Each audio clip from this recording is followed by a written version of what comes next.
ओम शांति। 12 मई 2024 आज की अव्यक्त मुरली। हम प्रतिदिन प्रातः 6 बजे साय 4 बजे मुरली का मंथन करते। मुरली मंथन हमें बहुत सहज हर बात समझने का अवसर देता है। बाबा भी कहते बच्चे रोजाना बैठकर आपस में ज्ञान की बातों का मंथन करो, और वो क्लास में मंथन हो वो बहुत बहुत सुखदायी, बहुत बहुत लाभदायक होता है। ये आप भी अनुभव कर रहे होंगे। और इसमें साथी और सहयोगी बनने के लिए आप इसी वीडियो के डिस्क्रिप्शन बॉक्स से लिंक प्राप्त कर सकते हैं। और यदि आपको लिंक प्राप्त नहीं हो रहा है तो सामने चल रहे इसी वीडियो में नीचे एक लाइन चल रही है जिसमें आपको दिखाई दे रहा है व्हाट्सएप नंबर। उस पर आप अपना लिंक प्राप्त कर सकते हैं।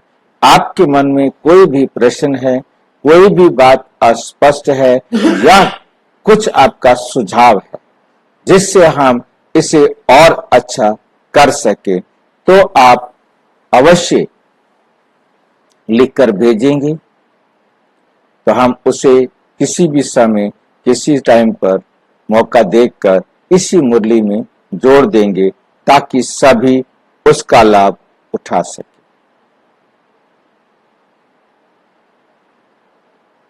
तो आज की मुरली का विषय है पास विद ऑनर। बनने के लिए सर्व खजानों के खाते को जमा कर संपन्न बनो। पास विद ऑनर बनना है, इज्जत से पास होके जाना है, 8 की माला में आना है या 108 की माला में आना है तो सर्व खजानों के खाते को जमा कर संपन्न बनो। ये बाबा ने मुरली चलाई थी 30 नवंबर 1999 को। 30 नवंबर 1999। आज बाप दादा किस सभा को देख रहे हैं? आज की सभा में हर एक बच्चा हाईएस्ट और अविनाशी खजानों से रिचेस्ट इन द वर्ल्ड किस में है? अविनाशी खजानों से। एक है विनाशी खजाने और एक है अविनाशी खजाने। तो सारी दुनिया अविनाशी खजानों से गरीब हो गई है। बाबा आकर अविनाशी खजानों से रिचेस्ट बनाते। बाबा विनाशी खजाने नहीं देता। यह अविनाशी खजाने कौन से हैं भाई?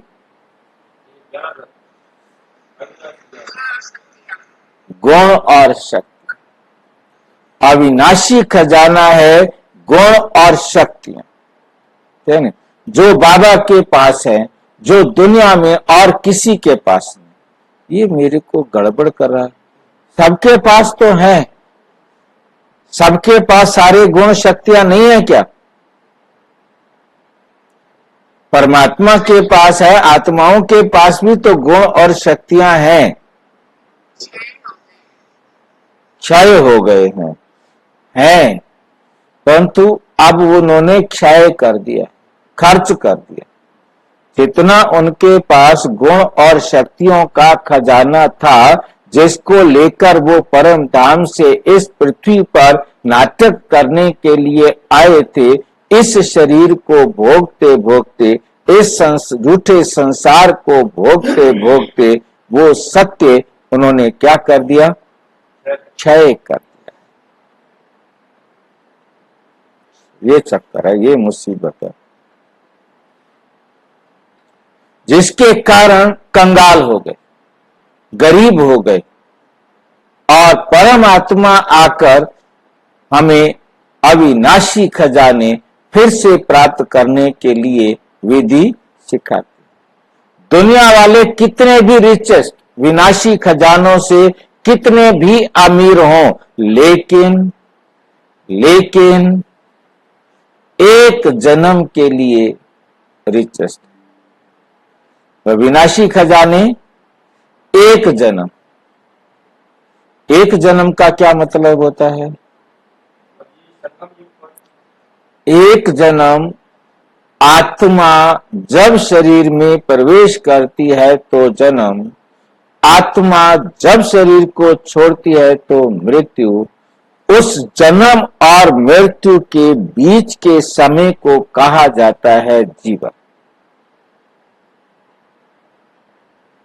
जन्म और मृत्यु के बीच के समय को कहा जाता है जीवन। ये एक जीवन है इस संसार का, समझ गए? इस संसार का एक जीवन, नाशवान दुनिया का एक जीवन। परंतु परम धाम से आत्मा आई और परम धाम वापस गई, ये है अविनाशी दुनिया का जीवन। वो विनाशी दुनिया का जीवन और ये अविनाशी दुनिया का जीवन। परम धाम से आत्मा का आना और वापस परम धाम जाना, वो अविनाशी दुनिया का जीवन काल है। वो जीवन काल कम से कम 1 साल और ज्यादा से ज्यादा 4999 साल का होता है, जिसमें परम पिता परमात्मा केवल 100 साल के लिए ही इस संसार में अपना पार्ट बजाने के लिए आते। अविनाशी ज्ञान रत्नों से, अविनाशी ज्ञान खजानों से सारे संसार को संपन्न बनाने के लिए आते। और जैसे ही सारा संसार संपन्न बन जाता है तो परमपिता परमात्मा फिर से अपना आराम से कहाँ चले जाते हैं? परम अवस्था में चले जाते। तो वो एक जीवन, एक जन्म, एक जीवन काल रिचेस्ट बने। अब कोई अरबोपति है, खरबोपति है, अरबोपति है, जब तक ये शरीर है, जैसे ही ये शरीर छूटा उसने दूसरा शरीर लिया, उस प्रॉपर्टी का कुछ भी उसको मिलने वाला नहीं, 1 रुपया भी कोई देने वाला नहीं।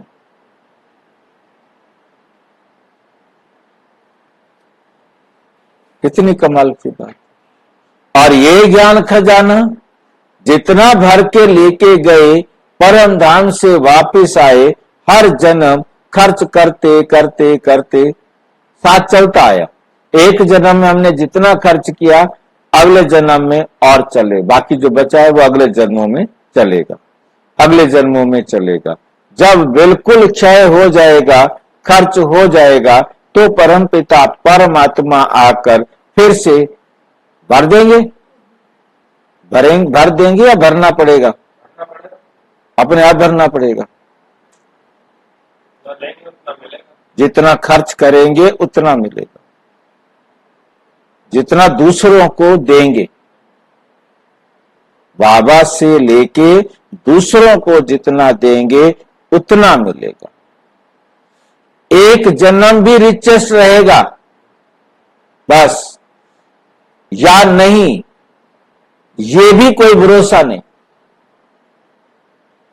आप पैदा हुए अरबपति बाप के घर में, परंतु कब वो सारा का सारा कंगाल हो गया, उसने या किसी ने भी सारा कुछ भी कर दिया, बाकी परिवार वाले को मिलेगा क्या? पैदा होते ही अरबपति बाप के घर पैदा हुआ, अरबों रुपया था, परंतु बाप ने ही जुए में खर्च कर दिया या कहीं भी किसी कारण से घाटा हो गया, अब वो एकदम रोड पर भी आ गए। बाप की सारी प्रॉपर्टी का मालिक, परंतु वो प्रॉपर्टी ही खत्म हो गई। वो एक जन्म के लिए भी रिचेस्ट बने या ना बने, और कितने पैसे कमाए हो, परंतु कब उसके जीवन में परिवर्तन आ जाए ये भी निश्चित है। चाहे कितना भी रिचेस्ट इन द वर्ल्ड हो, परंतु एक जन्म के लिए, और आप हो जो निश्चय और नशे से कहते हो हम अनेक जन्मों के लिए रिचेस्ट।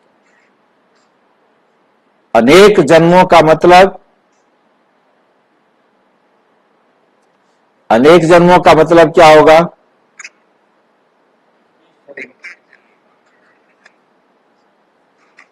21 जन्म के लिए हम रिचेस्ट इन द वर्ल्ड बन जाते हैं। एक जन्म के लिए नहीं, 21 जन्मों के लिए हम रिचेस्ट इन द वर्ल्ड बनते हैं, क्योंकि आप सभी अविनाशी खजानों से संपन्न हो। आप सभी जानते हो कि हम इस समय के पुरुषार्थ से एक दिन में भी बहुत कमाई करने वाले, एक दिन में भी बहुत कमाई करने वाले हैं। जानते हो, जानते हो कि एक दिन में आप कितनी कमाई करते हो? पूछ रहे हैं बात, हिसाब जानते हो ना? गाया हुआ है, अनुभव है, एक कदम में पदम। जब हम ज्ञान में आए थे तो समझते थे जितने कदम हम सेंटर पर चल के जाएंगे उतने कदम मेरे खाते में जमा हो जाएंगे। और हम गायत्री को कहते थे तेरे खाते में तो कुछ भी जमा होने वाला नहीं, तू तो यहां से उठ के यहीं बैठ जाए।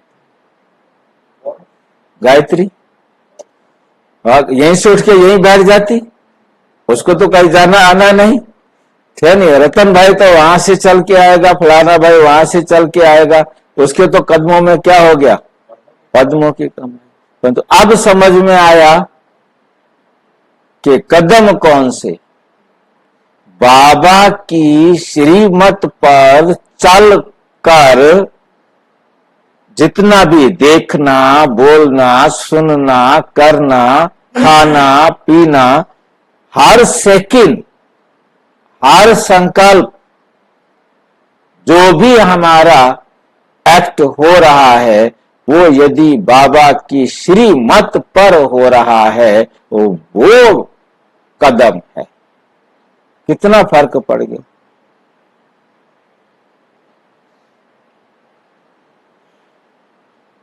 तो एक दिन में बाप द्वारा, बाप की नॉलेज द्वारा, बाप की याद द्वारा हर कदम में पदम जमा होते हैं, हर कदम में पदम जमा होता है।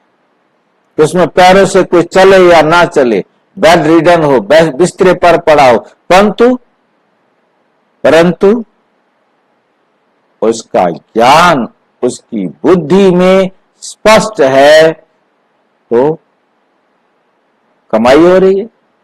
हर कदम में पदम, बोला हर एक्ट बाप समान न्यारा और प्यारा होकर कर रहे हैं। हर कर्म बाप समान हम न्यारा और प्यारा होकर कर रहे हैं, तब वो पदम है। पदम माना कमल, पदम माना कमल। जो कर्म हमने बाप समान न्यारा और प्यारा होकर किया तो वो है कमाई, वो है कमाई, बाकी सब गंवाई। तो सारे दिन में जितने भी कदम याद में उठते हों उतने कदम जमा करते। जितने कदम बाबा की श्रीमत पर हमारे होते हैं, जितने कर्म, उस कर्म में हमारा देखना भी, हमारा सुनना भी, हमारा बोलना भी, इस शरीर के एक एक अंग से कुछ भी करना। तो ऐसा कमाई करने वाला, खजाना जमा करने वाला विश्व में कोई होगा?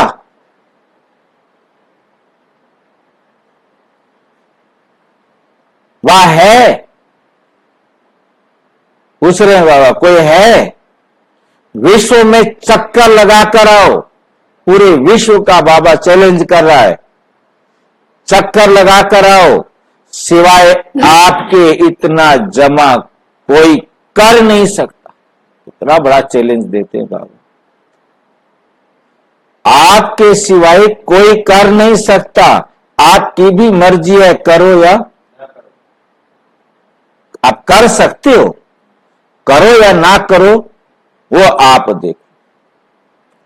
इसलिए बाप कहते हैं इस श्रेष्ठ स्मृति में रहो कि हम आत्माओं का भाग्य परम आत्मा द्वारा ऐसा श्रेष्ठ बना है जो और किसी का हो नहीं सकता। ये हम ही है ना वो श्रेष्ठ आत्माएं जिनको स्वयं परम पिता परम आत्मा ने चुन लिया, अपना बना लिया। क्या मक्खन तो इतना लगा देता है, ताकत इतनी भर देता है, बस इसके बाद कुछ खाने की जरूरत।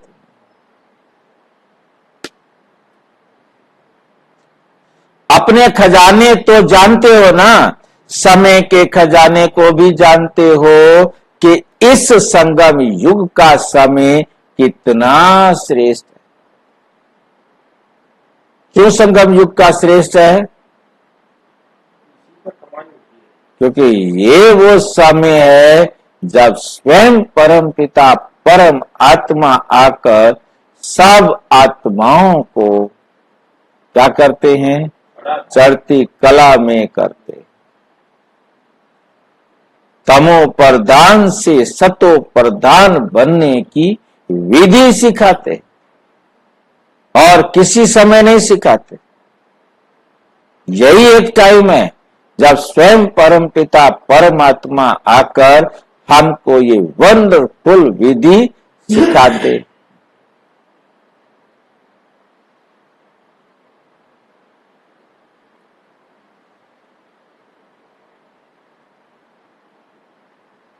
जो प्राप्ति चाहिए, जो भी प्राप्त करना चाहते हो, वो अधिकारी बन बाप से ले रहे हो। सर्वाधिकार प्राप्त कर लिए हैं, सारे अधिकार प्राप्त कर लिए हैं ना।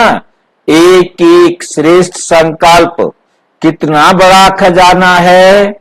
समय का भी बड़ा खजाना है, संकल्प भी बड़ा खजाना है, सर्व शक्तियां बड़े से बड़ा खजाना है। एक एक ज्ञान रत्न कितना बड़ा खजाना है। हर एक गुण कितना बड़ा खजाना है। दुनिया वाले भी मानते हैं कि श्वासों श्वास याद से श्वासों श्वास सफल होते हैं। तो आप सबके श्वास सफलता स्वरूप हैं। आपके सबके श्वास सफल हो रहे हैं या किसी श्वास में हम उल्टा सुल्टा सोचते हो?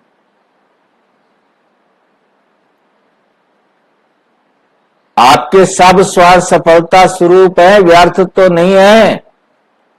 हर श्वास में सफलता का अधिकार समाया हुआ है। कब मिलता है ये अधिकार? ये अधिकार कब मिलता है? संगम पर तो मिलता है। संगम पर भी कब मिलता है? जब हम बाबा की श्रीमत पर वो श्वास ले। और यदि हमने अपनी मन मत पर, दोस्तों की मत पर, गुरु जी की मत पर, मम्मी पापा की मत पर, पति पत्नी की मत पर, बच्चों की मत पर, तो क्या हो जाएगा? बेड़ा गर्क हो जाएगा। एक है सिर्फ जो हमारे संकल्प श्वासों को कमाई में ले जा सकता है, बाकी सारे के सारे क्या हैं?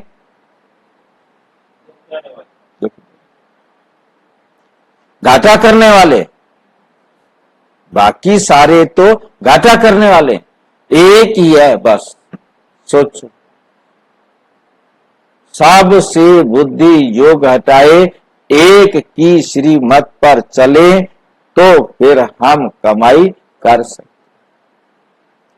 बाप दादा ने सभी बच्चों को सर्व खजाने एक जैसे ही दिए हैं, सर्व भी दिए हैं, और समान भी दिए, सर्व भी दिए हैं और समान भी दिए। कोई को 1 गुण और कोई को 10 गुण, 10 गुना, कोई को 100 गुना, ऐसे नहीं दिया। बाबा ने सारे खजाने बांटकर अपने बुद्धि से नहीं बांटे या अपने तराजू से नहीं बांटे। हम कह तो देते हैं बाबा के पास ऐसा तराजू है जो गड़बड़ नहीं करता, तोल तोल करके देता है, परंतु बाबा कहते मैं तराजू नहीं रखता, मैं तो सबको सारा देता हूं, सबको सारा देता हूं। अब तुम उसमें से जितना बांटोगे उतना तुम्हारे खाते में जमा हो जाएगा। उससे एक जरा सा भी फालतू भी नहीं हो सकता और जरा सा भी कम भी नहीं हो सकता। समझ में आया?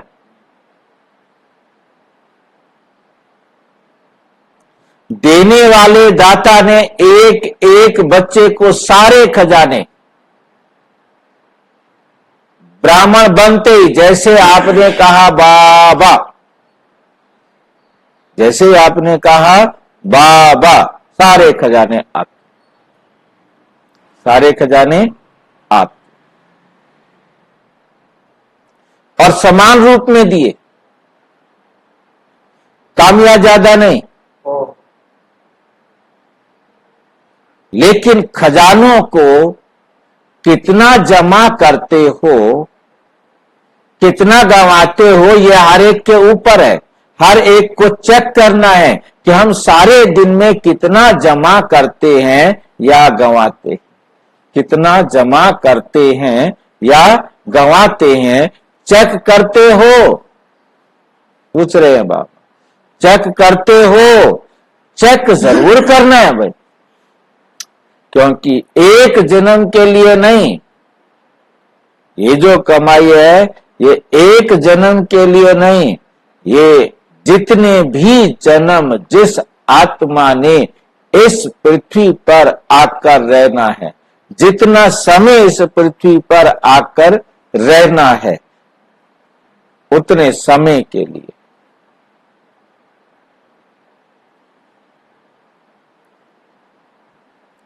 लेकिन हर जन्म के लिए, अनेक जन्म के लिए जमा चाहिए। किसके लिए? कितने भी जन्म है, चाहे वो 10 जन्म के लिए आए, 20 जन्म के लिए आए, 80 जन्म के लिए आए, 84 जन्म के लिए आए, उसने कमाई यही टाइम है करना। उसी कमाई के आधार पर वो आत्मा इस पृथ्वी पर आएगी और अपना पार्ट बजाएगी, चाहे पूरे 4999 साल रहे तो चाहे वो 1 साल। जमा करने की विधि पता है? ना पता हो तो बता दो, बाबा बता देगा। ठीक है, बहुत सहज है, बहुत बहुत सहज। क्या करना है? सिर्फ बिंदी लगाते जाओ। अब ये बिंदी लगाने वाली समस्या क्या है, कौन बताएगा? अब बीते लोग को बिंदी लगाएंगे, हमारा जमा कैसे होगा? वो मतलब इधर की बातों को हमने इधर उधर की बातों को बिंदी लगा दी, उससे कोई जमा थोड़ा होगा। हाँ जी, खुद को वैदिक आत्मा समझ के दूसरे को भी आत्मा समझ के चलना है, ये बिंदी लगाना है। और जो एक्टिविटी हो जाती है अच्छी या बुरी, उसको फुल स्टॉप लगाते चल रहा है, उसको दोबारा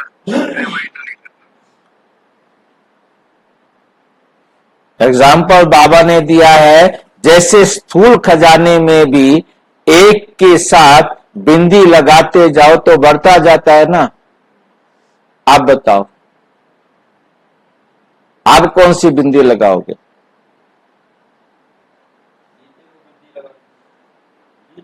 भाई बीत क्या बिंदी लगा दी आपने, परंतु जमा कैसे हुआ? जमा करने वाली बिंदी बताओ। एक के साथ 0 लगाएंगे तो होगा 3 जीरो लगा दो तो 1000 जमा हुआ। क्या 10,000 नहीं करना उसको? 1,00,000 नहीं करना, 1 करोड़ नहीं करना, 1 अरब नहीं करना, 1 खरब नहीं करना, पदम तक नहीं लेके जाना क्या उसको? हाँ जी बोलो। क्योंकि जितना भी खजाना है जो बाबा ने दिया है वो आपके खाते में जमा तब होता है जब उसको निकाल कर किसी और आत्मा को दो।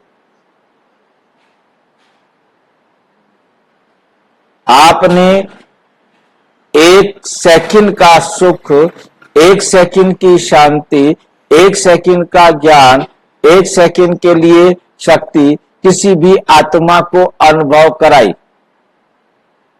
वो एक एक आपके साथ जमा होता जाएगा। वो जमा कब होती है?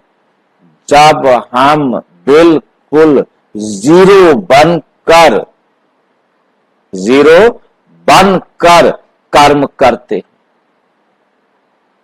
हम एकदम जीरो बनकर आत्म शक्ति में रहकर जो कर्म करते हैं वो जमा होता है।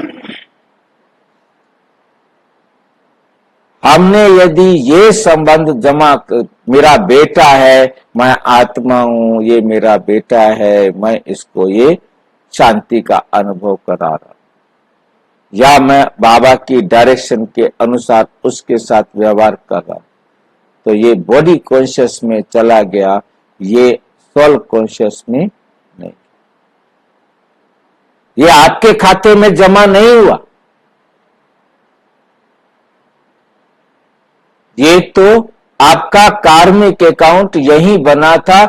उस आत्मा ने भी आपको आत्मा समझकर जो भी दिया था और वापस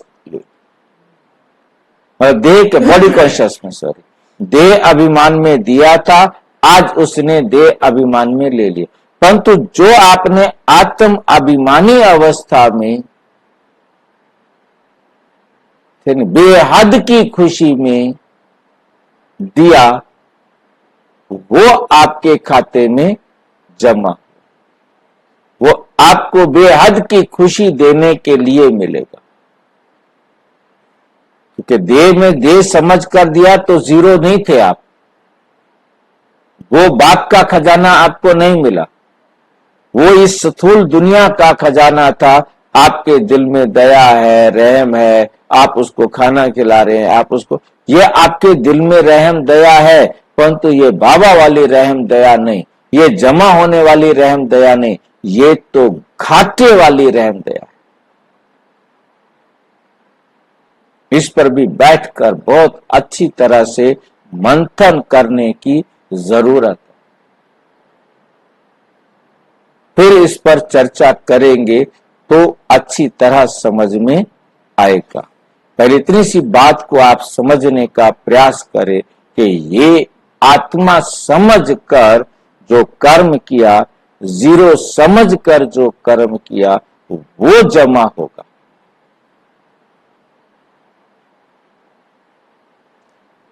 बाबा ने आगे समझाया इसी बात को। ऐसे ही आत्मा भी बिंदी, बाप भी बिंदी, और ड्रामा में जो बीत गया वे भी बिंदी। अगर हर खजाने को बिंदी रूप से याद करो, स्पष्ट किया, जीरो बनकर याद करो तो जमा होता रहता है, होता जाता है। याद करने से आपके पास आ गया है, परंतु जमा नहीं होगा। आपने किसी को दिया नहीं, आपने किसी को दिया नहीं, वो आपको नहीं मिलेगा। वो आपने बाप से प्राप्त तो किया, परंतु प्राप्त करने के बाद जमा तब होता है जब किसी और आत्मा को देंगे। और यदि आपने उसे अनुभव कर लिया तो वो आपने खर्च किया, जमा नहीं किया। ये बात स्पष्ट हो रही है? कोई डाउट है तो पूछो। आपको बाबा की श्रीमत पर शांति अनुभव हो गई, बस हो गई, आपने अनुभव कर ली। अब आप किसी को दे नहीं रहे हो, वो आपको शांति का अनुभव देगा कि रिटर्न क्यों करेगा? जमा तो तब है जब वो रिटर्न के लिए मिलनी हो। हमने ज्ञान सुना, हाँ जी, जितना ज्ञान को यूज करेगा। हाँ, ज्ञान को हमने सुना, बड़ा मजा आया, वाह वाह वाह, हमने एंजॉय कर लिया, घर गए, हमें पता नहीं क्या सुनाया था। हमने वो रास्ता, वो विधि किसी दूसरे को सिखाई नहीं। अब जमा कैसे? हमने खा लिया, हम क्लास में उठकर आए थे, नींद खराब करके आए थे, हम बैठे थे, हमने सुना था, बड़ा मजा आ रहा था, वाह भाई वाह, क्या बात है, आज तो बाबा ने कमाल कर दिया। परंतु घर जाके वही के वही, हमने किसी को, बाबा कहते सुना है तो सुनाओ, हमने किसी को सुनाया ही नहीं, हमें क्या मिलेगा? हाँ जी, परंतु ये मुरली, एक बात एक डाउट यहाँ क्लियर कर लो कि मुरली सुनाने को जमा नहीं समझ लेना। ये डाउट बुद्धि में बहुत क्लियर करना है कि हमने मुरली सुन ली, हमने जाके दूसरों को भी मुरली सुना दी, वो हमारे खाते में कुछ जमा नहीं हुआ।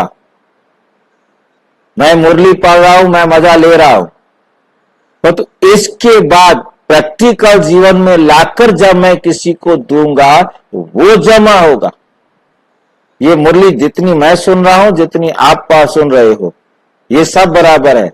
मतलब कहीं आप भी मुरली सुन करके किसी को सुना देते हो तो ये मत समझ लेना कि मैंने बाबा से लिया था, मैंने दूसरों को दे दिया। वो भी आपने एंजॉय किया, वो भी आपने प्राप्त किया, परंतु देना वो है जब आप आत्मिक स्थिति में रहकर अन्य आत्माओं को अपना अनुभव कराए।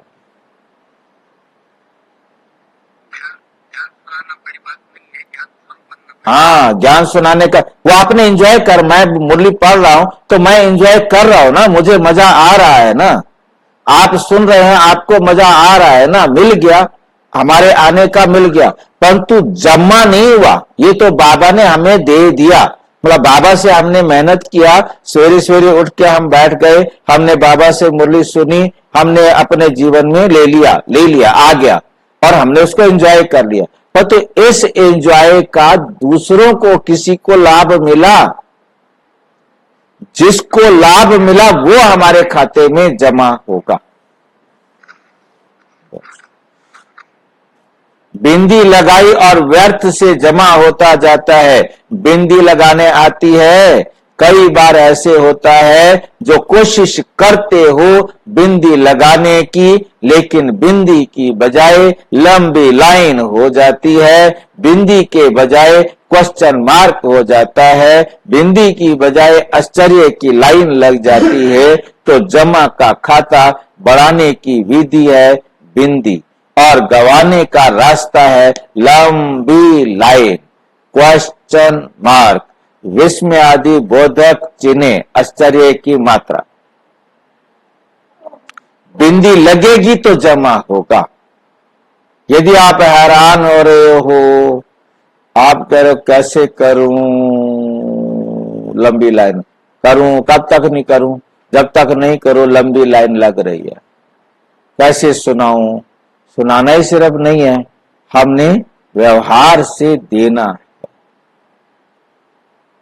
सहज क्या है बताओ? बाबा कहते बिंदी लगाना सहज है या क्वेश्चन मार्क सहज है, आश्चर्य वाला चिन्ह लगाना सहज है, डैश लगाना सहज है? बिंदी लगाना सहज। तो विधि बहुत सहज है, स्वमान और बात की याद तथा फालतू को फुल स्टॉप लगाना। ये तीनों एक साथ लगे तब बिंदी एक मानी जाती है। जब तीनों एक साथ लगे, ये भी मुसीबत है, एक बिंदी से काम नहीं चलाता। कहता है बिंदी एक लगे काम तीन हो जाए। मैं आत्मा हूं ये भी याद हो, परमात्मा भी याद हो, और दुनिया की कोई भी बात बिंदी उसको भी लगी हुई। मतलब मेरे साथ कनेक्शन जुड़ा हुआ हो और फिर आप बांट रहे हैं, फिर आप दान कर रहे हैं, दूसरों को दे रहे हैं, तब खाता जमा होगा, तब एक बिंदी मानी जाएगी। खाली मैं आत्मा समझ करके किसी को दे रहा हूं, परमात्मा याद नहीं है, बाबा की श्रीमत पर नहीं है, तो वो एक है ना। 3 बिंदियां तो साथ में नहीं लगी, तीनों बिंदियां एक साथ लगे, ये भी मुसीबत साथ में डाल दी। बताओ कितने बिंदियां लगानी? 3 बिंदियां हर टाइम लग रही हो, तीनों बिंदियां हमारी बुद्धि में हो। बाप दादा ने पहले भी कहा है, रोज अमृत वेले अपने को 3 बिंदियों की स्मृति का तिलक लगा। और 3 बिंदियों की स्मृति का तिलक लगाना है, पर तो 3 बिंदियां माथे पर नहीं लगा देनी।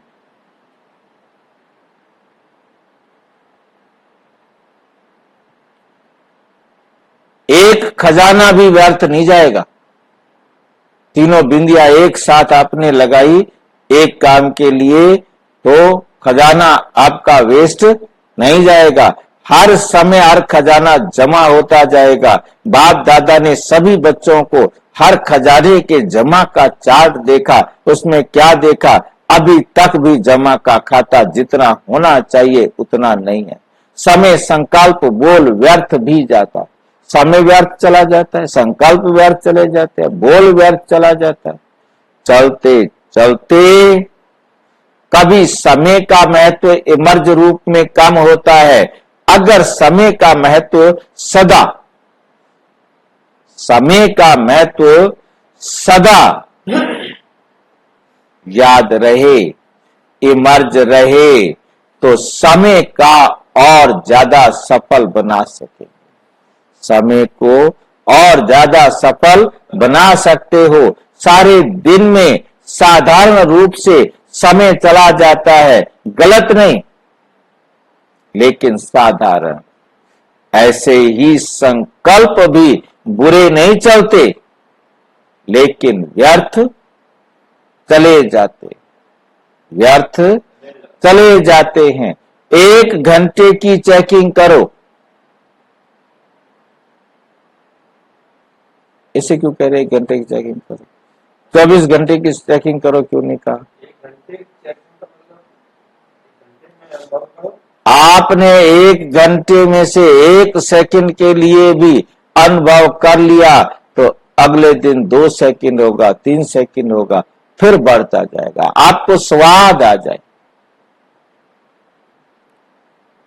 आपको टेस्ट आ गया, फिर आप उसे रोक नहीं सकेंगे। अब मुरली सुनने का हमें टेस्ट आ गया, इसे कोई रोक नहीं सकता। जमा नहीं होता। फिर बाप दादा इशारा भी देता है, तो बाप दादा को भी दिलासे बहुत देते हैं, बाबा ऐसे थोड़ा सा संकल्प है बस, बाकी नहीं। 1-2 बार गलती कर लेते हैं, बाकी गलती नहीं करते।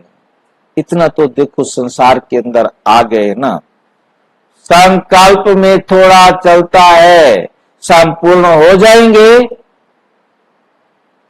ठीक हो जाएंगे। बाबा चिंता नहीं करो, अभी अंत थोड़ी आया है, थोड़ा समय पड़ा है, समय पर संपन्न हो जाएंगे।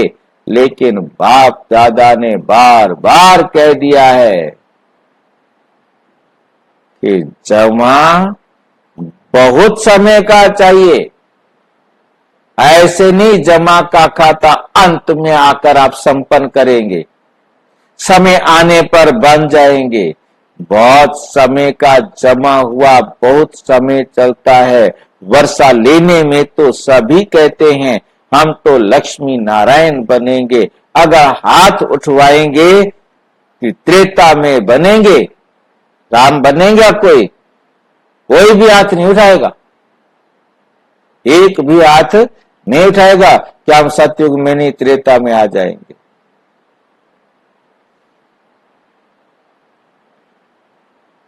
और लक्ष्मी नारायण बनेंगे तो सभी हाथ उठा देंगे। अगर बहुत समय का जमा का खाता होगा तो पूरा वर्षा मिलेगा, अगर थोड़ा सा जमा होगा तो फुल वर्षा कैसे मिलेगा? जवाब दे दो। इसलिए सर्व खजाने को जितना जमा कर सको उतना अभी से जमा करो, हो जाएगा, आ जाएंगे, गे नहीं करो, करना ही है। यह है दृढ़ता। अमृत वेले जब बैठते हो, अच्छी रीति बैठते हो, तो दिल ही दिल में बहुत वायदे करते हो, ये करेंगे बाबा, ये करेंगे, ये करेंगे, कमाल करके दिखाएंगे, ये तो अच्छी बात है। श्रेष्ठ संकल्प करते हैं, लेकिन बाप दादा कहते हैं इन सब वायदों को प्रैक्टिकल में लाओ, कर्म में लाओ। सिर्फ वायदा नहीं करो, लेकिन जो भी वायदे करते हो वे मन, वचन और कर्म में लाओ। बच्चे संकल्प बहुत अच्छे अच्छे करते हैं। बाप दादा उस समय खुश होते हैं, क्योंकि हिम्मत तो रखते हैं, हिम्मत तो रखते हैं ना, ये बनेंगे, ये करेंगे। हिम्मत बहुत अच्छी रखते हैं, हिम्मत बहुत अच्छी रखते हैं, तो हिम्मत पर बाप दादा खुश होते। परंतु जब कर्म में आना होता है तो कभी कभी हो जाता, कर्म में आना होता है तो कभी। वायदा करना बहुत सहज है, लेकिन कर्म में करना माना वायदा निभाना। वायदे करने वाले तो बहुत हैं, लेकिन निभाने में नंबरवार हो जाते हैं। तो संकल्प और कर्म को, संकल्प और कर्म को प्लान और प्रैक्टिकल दोनों का समान बनाओ। बना सकते हो। बिजनेस वाले आए हैं, बिजनेस वाले तो बिजनेस करना जानते हैं ना, जमा करना जानते हैं। और इंजीनियर व वैज्ञानिक भी प्रैक्टिकल में काम करते हैं। और जो रूरल ग्रामीण प्रभाग है, बाप दादा उन्हों को क्या कहते हैं? रूरल को परमात्मा क्या कहते हैं? रूलर। लय को पीछे वाला हटा के आगे कर दिया, ठीक है। रूरल, रूरल हो गया ग्रामीण, और रूलर हो गया राजा, ठीक है ना। क्योंकि अगर ये सेवा नहीं करते तो कोई नहीं चल पाता। अब अनाज ही नहीं हो, क्या करेंगे? तो तीनों ही विंग जो आए हैं कर्म करने वाले हैं, सिर्फ कहने वाले नहीं, करने वाले हैं। सभी वायदे कर्म में निभाने वाली आत्माएं हो ना, या सिर्फ वायदा करने वाली हो। वायदे के समय तो बाप दादा को हिम्मत दिखाकर खुश कर देते हैं, बाबा बस आज से, अब से। बाप दादा के पास हर बच्चे के वायदों की फाइल है, फाइलें भी बना रखी है। बताओ कैसे देख लेता है? वहां वतन में वायदों का फाइल रखने के लिए अलमारी व जगह की भी बात नहीं है कि मैंने फाइलें अलमारी में रख रखी हो, नहीं। कभी कभी बाप दादा अपनी अलौकिक टीवी अचानक खोलते हैं, वो टीवी भी नहीं है कहीं कि अलमारी टेलीविजन लेके रखा हो, इतनी बड़ी स्क्रीन देख रहा हो उसमें। सदा नहीं खोलते, कभी कभी खोलते हैं तो सब सुनने में आता है कि मेरे बच्चे क्या कर रहे हैं। जो आपस में बोलचाल करते हैं वो भी सुनते हैं। हम आपस में कहीं बैठकर बातचीत कर रहे हो, वो वहीं बैठा सुन लेता है। ये डरा रहा है मेरे ख्याल से, नहीं डरा रहा? हाँ जी, डरा रहा है। ये सुनता है कभी कभी, उसमें सारा हिसाब लगा लेता है। डरा रहा है। जैसे मोदी ने 360 प्रोग्राम बना रखा है कि हर एक के मोबाइल रिकॉर्ड हो रहे हैं, सुने नहीं जा रहे हैं परंतु रिकॉर्ड हो रहे हैं। हाँ, कैसे का क्या मतलब होता है? रिकॉर्ड हो रहे हैं, आप उसमें जो भी बात कर रहे हैं वो रिकॉर्ड हो रहे हैं। यदि आपके पास आपके खिलाफ कुछ भी मिलता है तो आपका रिकॉर्ड मोबाइल शुरू हो जाएगा रीडिंग करना। जब तक कुछ नहीं चल रहा तो चल रहा है, हाथी निकल रहा है। तो जब भी आप कहीं पकड़े गए तो फिर आपके सारे कब कब इसने किस किस के साथ क्या क्या बातें की है वो सब जो है ना पता लग जाएगा। अब ये जानकारी भी डराती है ना, जिनको मालूम है वो अलर्ट होके बात करते हैं ना। आपने नंबर 2 की बात मोबाइल में कर ली, आप सोचते किसने सुना नहीं, मैंने डिलीट कर दिया, तो वो रिकॉर्ड हो गया है, वो रिकॉर्ड हो गया है। कभी भी आप पकड़े गए तो आपकी बात वहां पर आ जाएगी कि इस टाइम पर आपने ये बोला था और इस नंबर वाले व्यक्ति को बोला था। ये बहुत बड़ा नेटवर्क जो है ना रिकॉर्ड हो रहा है, परंतु उसको रोजाना कोई बैठ करके सुनता नहीं है। सुनने की जरूरत तब है जब वो पकड़ा जाए, कहीं फंस जाए, तब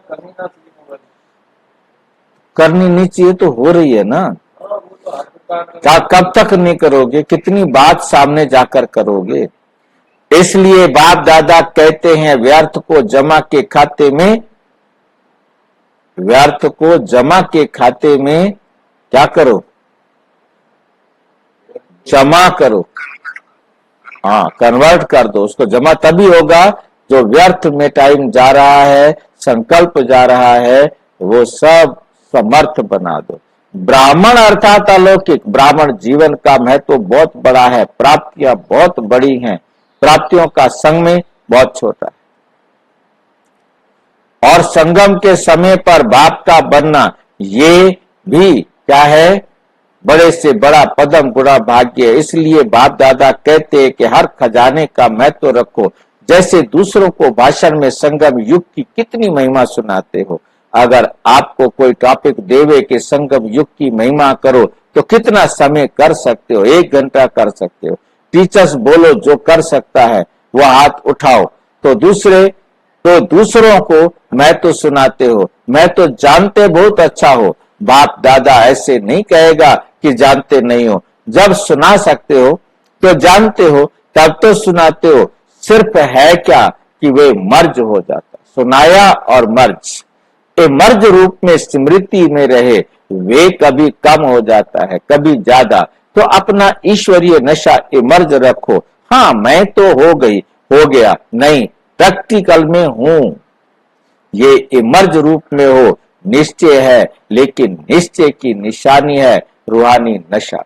तो सारा समय नशा रहे, रूहानी नशा मैं कौन, ये नशा इमर्ज रूप में होगा तो हर सेकंड जमा होता जाएगा।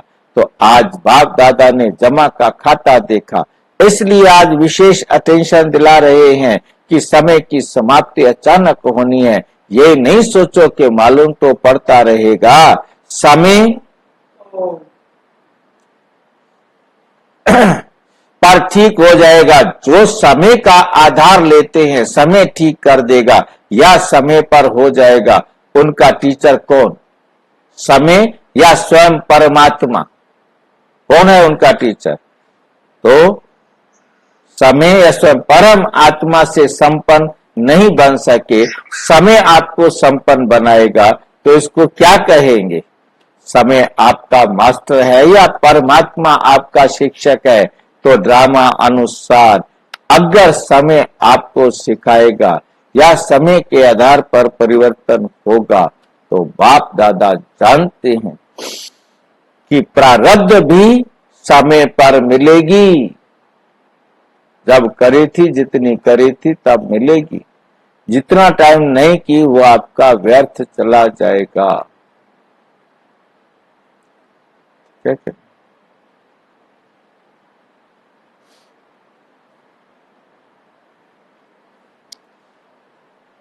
क्योंकि समय आपका टीचर है ना, समय आपका इंतजार कर रहा है, आप समय का इंतजार नहीं कर रहे हो। वे रचना है, आप रचयिता हो। तो रचता का इंतजार रचना करे, आप मास्टर रचता साम्य का इंतजार नहीं करो भाई। और मुश्किल है क्या? और कोई मुश्किल है तो बताओ।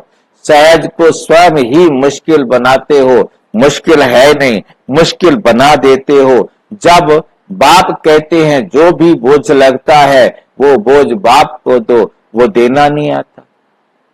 वो बोझ उठाते भी हैं फिर थक भी जाते। फिर बाप दादा को बाप को उलहना भी देते हो, क्या करे कैसे करे। अपने ऊपर बोझ उठाते क्यों हो? बाप ऑफर कर रहा है, अपना सब बोझ बाप के हवाले करो। 63 जन्म बोझ उठाने की आदत पड़ी हुई है ना, तो आदत से मजबूर हो जाते हैं। इसलिए मेहनत करनी पड़ती है, कभी सहज कभी मुश्किल। या तो कोई भी कार्य सहज होता है या मुश्किल होता है, कभी सहज मुश्किल होता है। क्यों? कभी सहज कभी मुश्किल होता है, क्यों?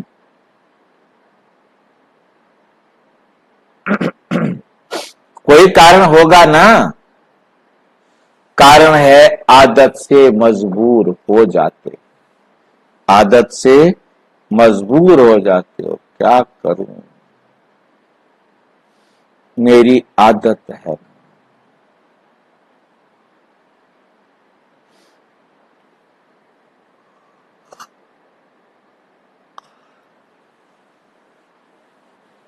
और बाप दादा को बच्चों की मेहनत करना यही सबसे बड़ी बात लगती है, अच्छी नहीं लगती है। मास्टर सर्वशक्तिमान और कहे मुश्किल। टाइटल अपने को क्या देते हो, मुश्किल योगी या सहज योगी? क्या टाइटल देते हैं? मुश्किल योगी कोई कहेगा नहीं, तो अपना टाइटल चेंज करो। क्या हम सहज योगी नहीं है? कभी सहज योगी कभी मुश्किल योगी। और योग है ही क्या, बस याद करना है ना। और पावरफुल योग के सामने मुश्किल हो ही नहीं सकती। योग लगन की अगन है। योग क्या है आज बाबा कह रहे हैं? लगन की अगन। आपका उधर ध्यान आग की तरह लगा हुआ हो। जैसे किसी को किसी से प्यार हो जाता है तो उसको उसकी आग लगी होती है, ऐसे आपको भी मेरे साथ आग लगी हुई हो, मेरी याद की आग लगी हुई हो, मेरी श्रीमत पर चलना है। क्योंकि जिससे प्यार है उसका कहना तो मानना पड़ेगा।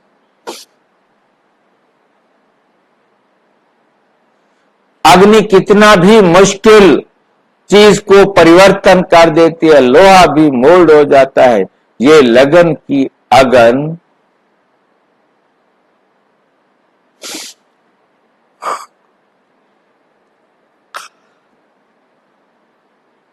क्या मुश्किल हो को सहज नहीं कर सकते हो। कई बच्चे बहुत अच्छी अच्छी बातें सुनाते हैं, बाबा क्या करे, वायुमंडल ऐसा है, साथी ऐसा है, हंस बगुले हैं, क्या करे, पुराने हिसाब किताब है, बातें बहुत अच्छी अच्छी करते हैं। बाप पूछते हैं आप ब्राह्मणों ने कौन सा ठेका उठाया है, ये बता दो। मैंने ठेका उठाया है कि संसार को परमात्मा का हक दिलाना है।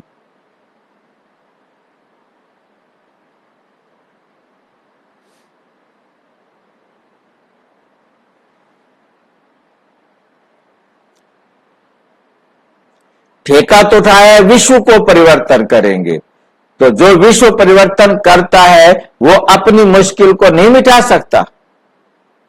तो आज क्या करेंगे, जमा का खाता बढ़ाओ।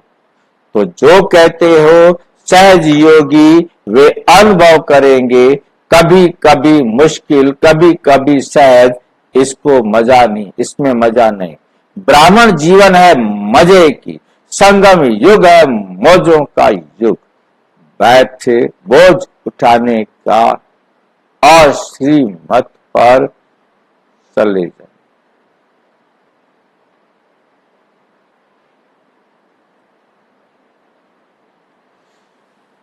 बोझ उतारने का युग है, बोझ चढ़ाने का नहीं। तो चेक करो अपनी तकदीर की तस्वीर, नॉलेज के आईने में अच्छी तरह से देखो।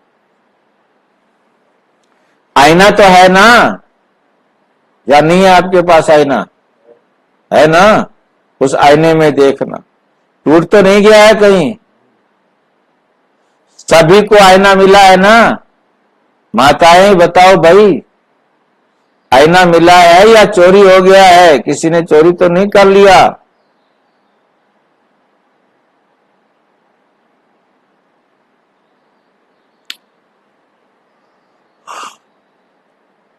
पांडव तो संभालने में होशियार है ना, आईना है ना पांडवों के पास, हाथ तो बहुत अच्छा उठाया है, अच्छा है। तकदीर की तस्वीर देखो और सदा अपनी तकदीर की तस्वीर देख वाह वाह का गीत गाओ, अपने ऊपर खुश होते रहो, लट्टू होते रहो।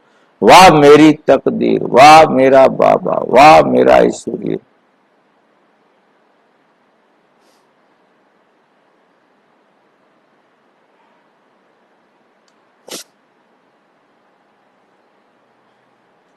परिवार भी वाह वाह, ऐसे नहीं ये तो बहुत वाह वाह है, ये थोड़ा ऐसा है नहीं। वाह मेरा परिवार, वाह मेरा भाग्य, वाह मेरा बाबा, ब्राह्मण जीवन, अर्थात वाह वाह की आए है नहीं।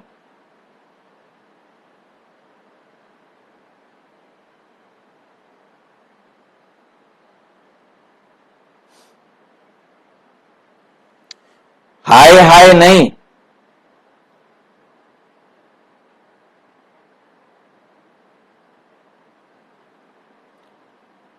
ये भी बोझा है। अगर 10 मन से आपका 3-4 मन बोझा उतार दिया जाए तो अच्छा या हाय हाय करेंगे? 10 मन बोझा आपके सिर पर था, उसमें से 3-4 मन निकाल दें तो बोझा कितना रहेगा?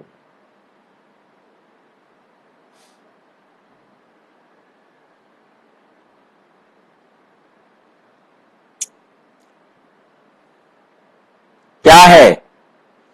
वाह बोझ उतरा, हाय मेरा पार्टी ऐसा है। दोनों में से क्या है? हाय मेरे को व्याधि छोड़ती नहीं, बीमारी मेरे को छोड़ती नहीं। आप छोड़ो या व्याधि छोड़ेगी? वाह वाह करते जाओ तो वाह वाह करने से भी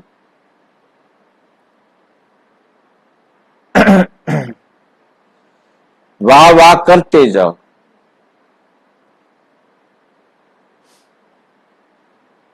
वाह वाह करने से व्याधि भी खुश हो जाएगी। देखो यहां भी ऐसे होता है ना, किसकी महिमा करते हो तो वाह वाह करते हो, तो व्याधि को भी वाह वाह कहो, बीमारी को भी क्या कहो? वाह वाह।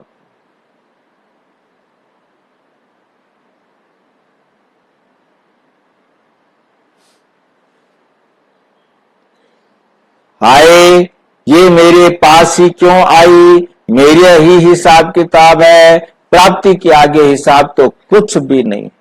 प्राप्तियां सामने रखो और हिसाब किताब सामने रखो तो वे क्या लगेगा? ये बहुत छोटी सी चीज, बहुत छोटी सी चीज।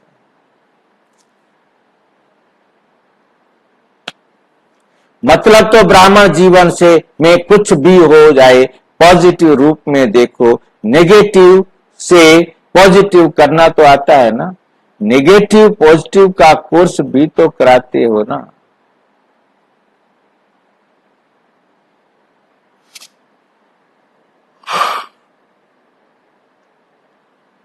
नेगेटिव पॉजिटिव का कोर्स भी कराते हो ना, तो उस समय अपने आप को कोर्स कराओ तो मुश्किल सहज हो जाएगा। मुश्किल शब्द ब्राह्मणों की डिक्शनरी में नहीं होना चाहिए। अच्छा कोई भी हिसाब है आत्मा से, शरीर से या प्रकृति से, क्योंकि प्रकृति के ये 5 तत्व भी कई बार मुश्किल का अनुभव कराते। देखो हमारा हिसाब किताब प्रकृति से भी है, जीव आत्मा में पशु पक्षियों आत्माओं से भी है और आत्माओं से भी। कोई भी पुराने हिसाब किताब योग अग्नि में भस्म होने हैं तो योग अग्नि में ही भस्म।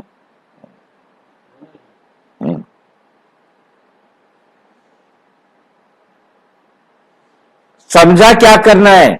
जमा का खाता बढ़ाओ। बोल में भी साधारण बोल नहीं, बोल में भी भिन्न भिन्न भाव और भावना होते हैं। बोल द्वारा भाव और भावना का पता पड़ जाता है। तो सदा जो भी बोल बोलो उसमें आत्मिक भाव हो और शुभ व श्रेष्ठ भावना हो। बोल भी और भावना भी। माया की जो भावना है वे ईर्ष्या, हसद, घृणा, ये माया की भावना। सदा शुभ भाव और भावना हो ऐसा है चेक करना। समय का खजाना, बोल का खजाना, संकल्पों का खजाना, शक्तियों का खजाना, ज्ञान का खजाना, गुणों का खजाना, एक एक खजाने को चेक करो, क्योंकि हर खजाने का खाता जमा करना है। इन सर्व खजानों का खाता भरपूर हो तब कहेंगे फुल मार्क्स, अर्थात pass with honour. Pass with honour. ऐसे नहीं सोचना एक खजाना अगर कम जमा है तो क्या हर्जा हुआ, लेकिन पास विद ऑनर होने के लिए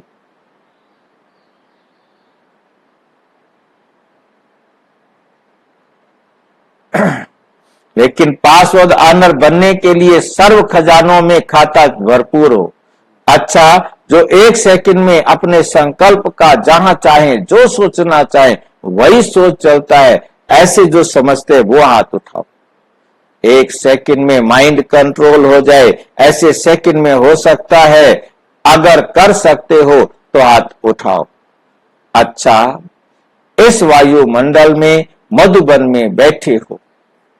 मधुबन का वायुमंडल पावरफुल है।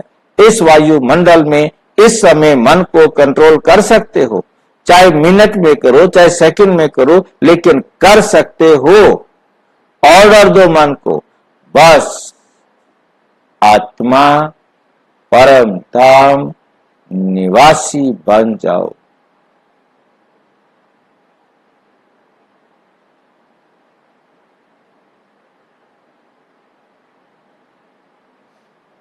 देखो मन ऑर्डर मानता है या नहीं? ड्रिल कराया बाबा ने।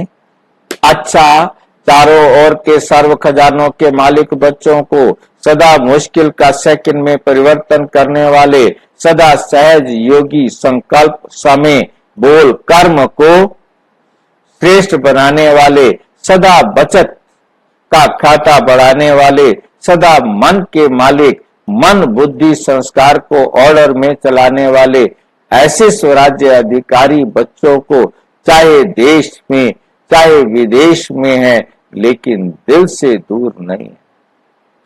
ऐसे चारों ओर के बच्चों को बाप दादा का याद, प्यार और नमस्ते। हम बच्चों की भी बाप दादा को नमस्ते, नमस्ते, नमस्ते। वरदान, ऊंचा बाप, ऊंचे हम, ऊंचा कार्य। इस स्मृति से शक्तिशाली बनने वाले बाप समान भव। जैसे आजकल की दुनिया में कोई वीआईपी का बच्चा होगा तो वह अपने को वीआईपी समझेगा, लेकिन बाप से ऊंचा तो कोई नहीं। हम ऐसे ऊंचे से ऊंचे बाप की संतान, ऊंची आत्माएं हैं। ये स्मृति शक्तिशाली बनाती है। ऊंचा बाप, ऊंचे हम, ऊंचा कार्य। ऐसी स्मृति में रहने वाले सदा बाप समान बन जाते हैं। सारे विश्व के आगे श्रेष्ठ और ऊंची आत्माएं आपके सिवाय कोई नहीं। इसलिए आपका ही गायन और पूजन होता है। स्लोगन है, संपूर्णता के दर्पण में सूक्ष्म लगावों को चेक करो और मुक्त बनो। स्लोगन संपूर्णता के दर्पण में, संपूर्णता के दर्पण में सूक्ष्म इधर उधर लगाव को चेक करो। कोई छोटी छोटी कहीं मेरी बुद्धि अटकी हुई तो नहीं है, उनसे मुक्त बनो। अच्छा, ओम शांति। और विस्तार से जानने के लिए प्रजापिता ब्रह्मा कुमारी ईश्वरीय विश्वविद्यालय के किसी भी सेवा केंद्र पर संपर्क करें। और यदि कोई प्रश्न है तो 9213100986 पर केवल टेलीग्राम करें। 9650692270 पर केवल फोन करें, फोन नहीं करें, व्हाट्सएप करें। ओम शांति।